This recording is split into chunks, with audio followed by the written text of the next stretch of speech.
दोस्तों, क्या बिहार कोई क्रांतिकारी कदम उठाने वाला है? क्या बिहार में एक बार फिर कोई क्रांति उठने वाली है? क्या इस क्रांति में नीतीश कुमार होंगे? नीतीश कुमार इसका नेतृत्व करेंगे। दोस्तों, दास्तान बिहार और नीतीश कुमार को लेकर यह हमारी रिपोर्ट है। कई बड़े संकेत हैं, मानो बिहार में कुछ बड़ा होने वाला है। एक बार फिर बिहार आज के ठीक 50 साल वाली स्थिति में दिखाई दे रहा है।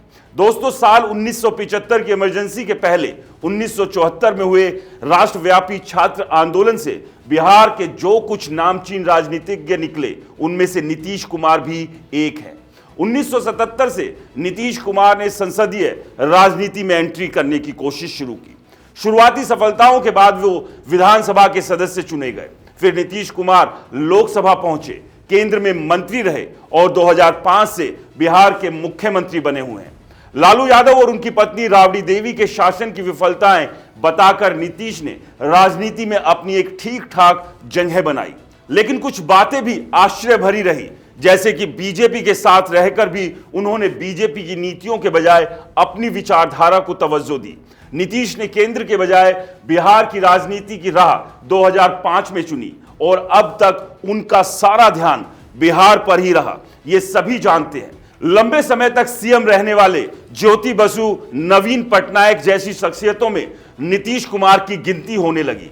लगातार 19 सालों से बिहार के सीएम हैं। नीतीश की कहानी बताने का मकसद मेरा यह नहीं कि फिर से जेपी जैसे कोई नेता की अगुवाई में क्रांति होगी और उसमें से कुछ युवा चेहरे निकलेंगे, ऐसा बिल्कुल नहीं कह रहा हूं। लेकिन नीतीश कुमार जिस उम्र और जिस तरफ रुख कर चुके हैं, उम्र के पड़ाव की तरफ, उस उम्र में मोह माया जो अपने दिल के करीब होते हैं उनके लिए बढ़ जाती है। तो ऐसा मुझे लग रहा है कि नीतीश बिहार में एक अलग तरह की क्रांति करने वाले हैं। नीतीश की उस क्रांति का केंद्र उनकी भावनाएं हैं। नीतीश कुमार की फीलिंग है, अपनी भावनाओं के जरिए जनता के बीच एक अलग तरह की सहानुभूति अपने लिए लाना चाहते हैं, जिससे फायदा किसी और को होगा, वो कौन उसको बताएंगे। भारत में भावनाओं को भुना करके चुनाव लड़े जाते हैं, ये तो इतिहास ही बताता है। इंदिरा गांधी के हत्या का भावनात्मक लाभ राजीव गांधी को मिला और ऐतिहासिक जीत उन्होंने हासिल की।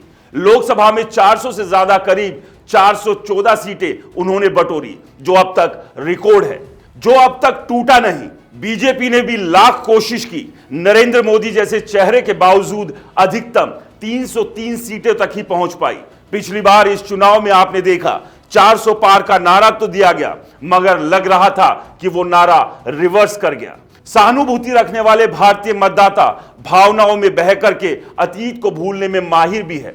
यह बात नीतीश कुमार अच्छी तरह से समझते हैं कि वोटर किसी बात को अधिक दिनों तक याद नहीं रख पाता। शायद यही वजह है कि उन्होंने एनडीए नेताओं से कहा था कि लालू राबड़ी के जंगल राज के बारे में नई पीढ़ी को बताने की जरूरत है।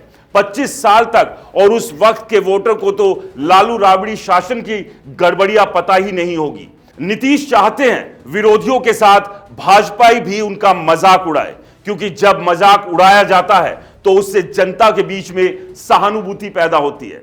दोस्तों, नीतीश कुमार के इकलौते बेटे निशांत की राजनीति में आने की संभावना को लेकर बिहार के सियासी गलियारे में आकलन और यह सहानुभूति वाला माहौल नीतीश कुमार अपने बेटे के लिए बना रहे हैं। अब इसके नफा नुकसान के मायने भी तलाशे जा रहे हैं। इस संभावना पर सत्ताधारी एनडीए के घटक दलों का स्वर भी सकारात्मक ही है। विपक्ष की ओर से भी इस पर प्रतिक्रिया आने लगी है। हालांकि इस खबर का कोई आधिकारिक ऐलान अभी तक नहीं हुआ है। यह मीडिया की ओर से कई कड़ियों को जोड़ करके तैयार किया हुआ अनुमान मात्र है। निशांत की राजनीति में आने की चर्चा पहले भी कई बार हुई, लेकिन उनकी ओर से बातें अभी तक संकेतों में ही दिखी। इसी महीने 17 तारीख को नीतीश ने अपने पिता की जयंती मनाई, तो कार्यक्रम में निशांत भी शामिल हुए। उसी समय में उन्होंने मीडिया के माध्यम से अपने पिता के लिए विधानसभा चुनाव में लोगों से वोट करने की अपील की। इसके बाद से ही कयास लगने लगे कि निशांत की राजनीति में एंट्री होने जा रही है। वो नीतीश कुमार के सियासी उत्तराधिकारी बनेंगे। हालांकि उनकी ओर से कोई प्रतिक्रिया इस पर अभी तक सामने नहीं आई है। अभी तक ना निशांत ने इस पर कोई प्रतिक्रिया दी, ना ही कोई संकेत दिया, ना ही नीतीश कुमार ने कुछ कहा। निशांत की राजनीति में एंट्री को लेकर के संशय इसलिए पैदा होता है कि नीतीश कुमार राजनीति में वंशवाद के कट्टर विरोधी रहे हैं। राजनीति में वंशवाद को बढ़ावा देने के लिए नीतीश कुमार आरजेडी प्रमुख लालू प्रसाद यादव का विरोध भी करते रहे हैं। नीतीश समाजवादियों की उस विचारधारा के लोगों में शुमार किए जाते हैं जो ये मानते रहे हैं कि रानी के पेट से अब राजा पैदा नहीं होगा। जिस कर्पूरी ठाकुर को नीतीश कुमार अपना आदर्श मानते हैं, वह अक्सर अपने संबोधन में ये वाक्य दोहराते थे। खैर, चर्चाओं के बारे में एक बड़ी तर्कसंगत बात उठती है।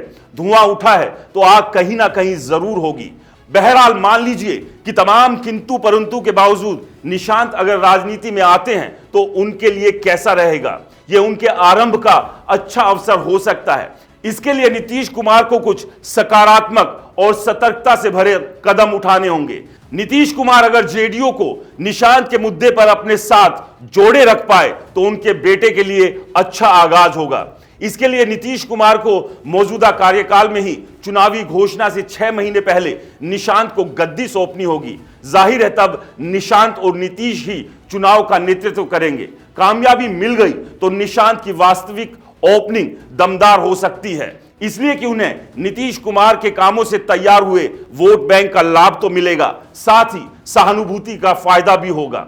निशांत को अगर नीतीश कुमार विरासत सौंपते हैं तो यकीनन भाजपा के लिए अच्छा नहीं होगा और भाजपा इसे सहजता से नहीं लेगी, इसलिए कि भाजपा इसी मौके का अभी तक इंतजार करती आ रही है। अगर अमित शाह या दिलीप तावड़ी ये कहते हैं कि अगली बार सीएम कौन बनेगा, इस बारे में अभी तक कोई फैसला नहीं हुआ है, तो इसकी वजह है अभी तक बीजेपी ने सहयोग देकर नीतीश को सीएम बनाए रखा, तो उनकी गैर हाजिरी में बीजेपी का अपनी बारी का दाव तो बनता ही है। लेकिन बीजेपी से अधिक संकट जेडीयू के भीतर है, जहां नीतीश कुमार के कमजोर पड़ते ही कई खेमे बन गए। संजय झा, लल्लन सिंह, विजय चौधरी, अशोक चौधरी जैसे जेडीयू में कई नेता हैं जिन्हें नीतीश कुमार के बाद अपनी पारी का इंतजार है। समय समय पर इसकी झलक भी मिलती रहती है।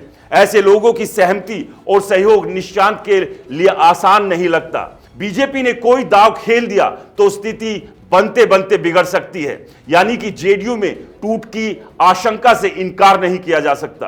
बीजेपी को विधानसभा के मौजूदा कार्यकाल में नीतीश कुमार के किसी प्रयोग से आपत्ति नहीं हो सकती, इसलिए कि उसे बिहार में जेडीयू जैसे एक सहयोगी की सख्त जरूरत है।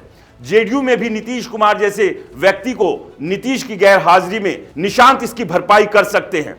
बीजेपी कोई कारनामा करना भी चाहे तो इसके लिए वो विधानसभा चुनाव के नतीजों का इंतजार करेगी। हाँ, ये जरूर है कि पिछली बार जैसे नतीजे इस बार भी आए तो बीजेपी सीएम पद पर दावेदारी से पीछे नहीं हटेगी।